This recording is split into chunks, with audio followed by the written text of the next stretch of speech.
எஜமானனுடைய நிலைப்பாடு, கடவுளுடைய நிலைப்பாடு. நாமளும் என்ன செய்யறோம்னா, நாமெல்லாம் அடிமைகள். பணியாளன்னு வச்சுக்காங்க, பணியாளனுக்கும் அடிமைக்கும் என்ன வித்தியாசம் ஏற்கனவே தனியாக ஆரம்பத்துல போட்டோம்.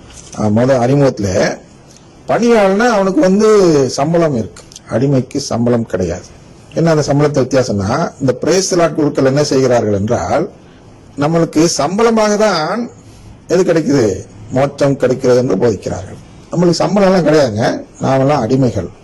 அப்படின்னா ஏற்கனவே நம்முடைய வாழ்வை தான் பரிசாக அந்த சம்பளமாக பெற்று வந்து விட்டோம். இனி ஒரு சம்பளத்தை நாம் எதிர்பார்க்க கூடாது. அந்த திராட்சை தோட்ட பணியாளர் மேல் சொல்வார் அல்லவா, கூலி வேறு என்னுடைய தாராளம் என்பது வேறு அப்படின்னு சொல்வார், காட்டுவார் அல்லவா. அதுபோன்று இங்கே கடவுளுடைய தாராளம் இங்கே எப்படி காட்டப்படுகிறது என்றால், பந்தியில் அமர்ந்து அவன் அந்த சாப்பாடு கொடுக்கிறது அவர் கடமை அல்ல.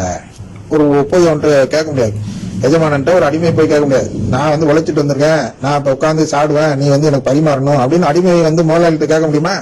அல்லனே தப்பு இருக்கு, நான் தான் உழைச்சிட்டு வந்திருக்கேன், சாப்பாடு போட்டானா அப்படின்னு கேட்க முடியுமா?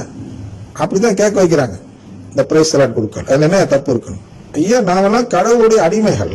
தப்பு செய்யறோமோ செயலையோ அதை அர்த்தப்படுத்தின, நாம் அவருக்கு உண்மை உள்ளவர்களாக இருக்க வேண்டும், அவருக்காக உழைக்க வேண்டும். யாருக்கா உழைக்கிற பிரேஸ் லாட் குழுக்கள்லாம் யாருக்கா உழைக்கிறார்கள் என்றால், கடவுளுடைய எதிரிக்காக உழைக்கிறார்கள். கடவுளுடைய எதிரினா சாத்தான். சாத்தானுடைய நோக்கம் என்ன? நமக்கு உறவு கிடைக்கக்கூடாது. உறவு கிடைக்கக்கூடாதுங்கிற அந்த நோக்கம் எப்ப அவனுக்கு நிறைவேறுது?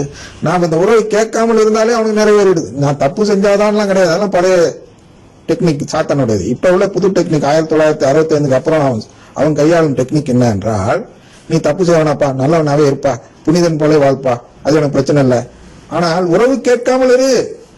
அதற்காக நான் ஒரு இயக்கம் ஆரம்பிக்கிறேன். இந்த இயக்கத்தில் யாரெல்லாம் சேர்றாங்களோ அவங்களுக்கெல்லாம் நான் புதுமைகள் செய்வேன், நல்ல செயல்கள் செய்வேன். 2 தெசலோனிக்கர் 2 நான் அதை வாசி காட்டுகிறேன், விளக்கம் கொடுக்கல, ரொம்ப பேசா போயிடும். சரியா? அப்ப சாத்தான் எதற்காக செய்கிறான் என்று பார்த்தால், 2:7 வாசி காட்டுறேன். நெறிக்கேட்டை விளைவிக்கும் ஆற்றல். அப்ப நெறிக்கேட்டை விளைவிக்கும் என்ன? இந்த கேட்பதுதான் நெறி, உறவு கேட்பதுதான் கடவுள் ஏற்படுத்திய நெறி.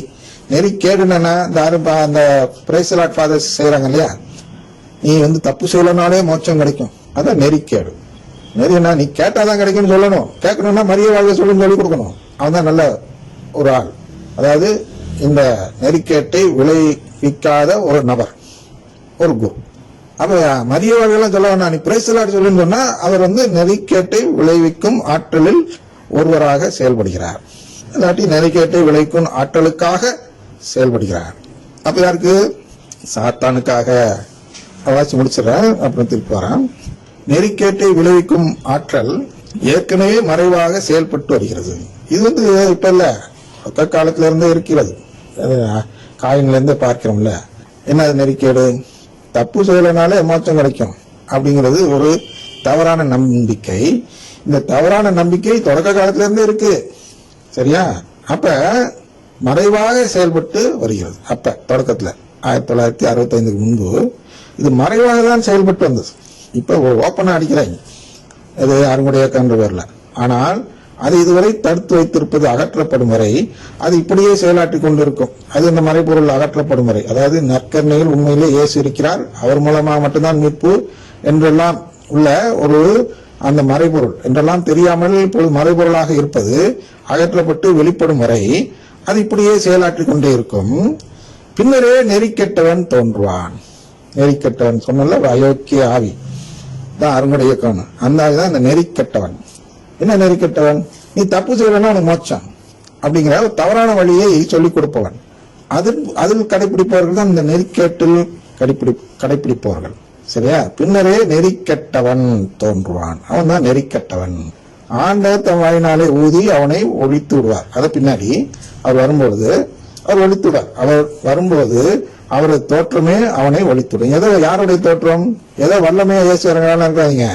நற்கருணையில இருந்து இயேசுவா டபக்குன்னு வெளியே காட்டுவார். ஒரு நாள் இப்ப அந்த காலத்துலதான் இருக்கிறோம். 40ஆவது நாள் ஈஸ்டர் முடிஞ்சு 40ஆவது நாள் கடவுள் விண்ணுக்கு எழுந்து சென்றார் அப்படின்னு பார்க்கிறோம் அல்லவா? அது ஒண்ணு இல்ல, அது நற்கருணையா மாறிவிட்டார் என்று பொருள். அப்ப இறுதி நாளில் என்ன நடக்கும் என்றால் நற்கருணையிலிருந்து வெளிப்பட்டு விடுவார்.